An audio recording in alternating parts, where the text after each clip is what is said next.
Hello, good morning. अगर आपको भी लगता है कि आपको लाइफ में कुछ और चीज़ें चाहिए जो अभी तक आपने अचीव किया है, उससे कुछ डिफरेंट चाहिए, तो फिर आपको ये सोचना पड़ेगा कि आपको कुछ डिफरेंट करना भी पड़ेगा।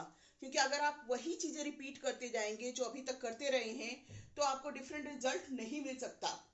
क्यों? क्योंकि अगर आप आपके एक्शंस ही डिफरेंट नहीं हैं, तो फिर आप आपके रिजल्ट्स कैसे डिफरेंट होंगे?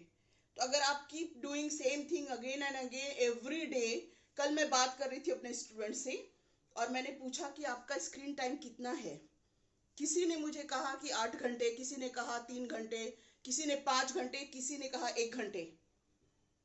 अब हम लोग को सोचना पड़ेगा कि अगर हमारा स्क्रीन टाइम इतना है, यानी हम मोबाइल लैपटॉप और इस पे इतना टाइम स्पेंड करते हैं, चाहे वो सोशल मीडिया देखने में, चाहे वो नेटफ्लिक्स देखने में, या चाहे वो कुछ भी देखने में, हर दिन का अगर हमारा यही रूटीन है, तो फिर प्रोडक्टिव काम करने के लिए टाइम कहाँ से आएगा?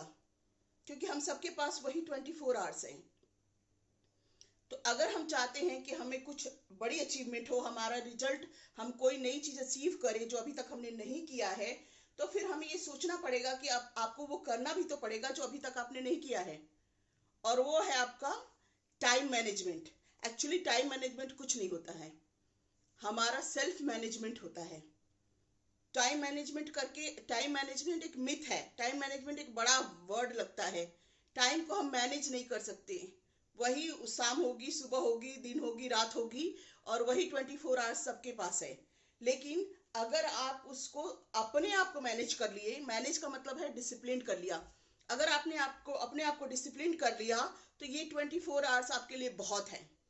एक चीज और कहना चाहूंगी जो मैंने ऑब्जर्व किया है अभी तक के अपने एक्सपीरियंस में, और वो है फोकस्ड। और जब से खासकर स्क्रीन जो सोशल मीडिया है और इसका एक्सपोजर हुआ है, फोकस इतना शॉर्ट स्पैन हो गया है कि हार्डली कोई 5 मिनट तक भी बिना डिस्टर्ब हुए फोकस हो पा रहा है।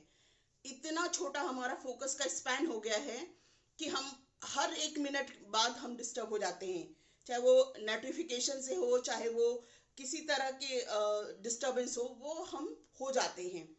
तो अगर हम कुछ बड़ा अचीव करना चाहते हैं, तो हमें अपना फोकस को बढ़ाना होगा। फोकस को बढ़ाना होगा। अब कई घंटे तक कोई काम करते हैं, इससे कोई फर्क नहीं पड़ता। आप कितना फोकस्ड होके करते हैं, आपकी प्रोडक्टिविटी वही तय करेगी। बहुत सारे स्टूडेंट्स होते हैं, मैंने देखा है कि वो कई घंटे घंटे तक किताब लेकर बैठे रहेंगे। उनको लगेगा, उनके साइकोलॉजिकली उनको लगता है कि वो इतने घंटे से पढ़ रहे हैं, लेकिन उनका फोकस नहीं होता पढ़ाई में। फोकस इंपॉर्टेंट है, घंटे इंपॉर्टेंट नहीं है। आपने आधा घंटा भी पढ़ा, लेकिन इतना फोकस से पढ़ा कि वो कॉन्सेप्ट हमेशा के लिए आपको क्लियर हो गया, आपको कभी उस कॉन्सेप्ट में प्रॉब्लम नहीं आएगी। लेकिन आप 2 घंटे से बैठे हुए हैं, पर सोच कुछ और रहे हैं, आपका टॉपिक कुछ और है, आपका आपका फोकस ही नहीं है अपने पढ़ाई में, तो घंटे गिनने से कोई फायदा नहीं है। तो मुझे लगता है कि फोकस और self management is the key to success, ना कि टाइम मैनेजमेंट। टाइम को हम अपने मैनेज नहीं कर सकते, हमारे अनुसार टाइम नहीं चलेगा, हमारे अनुसार सुबह नहीं होगी, हमारे अनुसार शाम नहीं होगी। हम अपने को मैनेज कर सकते हैं, डिसिप्लिन कर सकते हैं। और आप जो भी टाइम स्पेंड कर रहे हैं उसमें कितने फोकस्ड हैं, वो सबसे इंपॉर्टेंट है। I hope this will work for you. Thank you so much for watching. Thank you.